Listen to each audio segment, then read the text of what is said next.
This video is to help those who are wanting to get the font size bigger in their Windows 10. This is January of 2019, so let's get that done.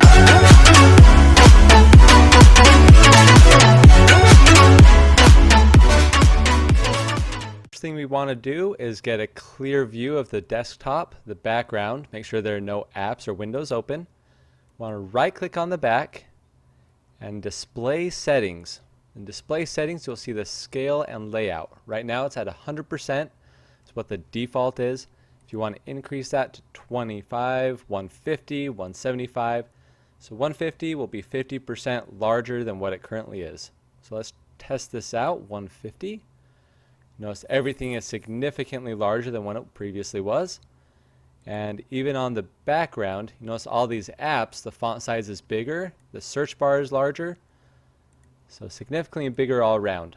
So if you want to, I'm not going to do this now, otherwise it'll stop broadcasting.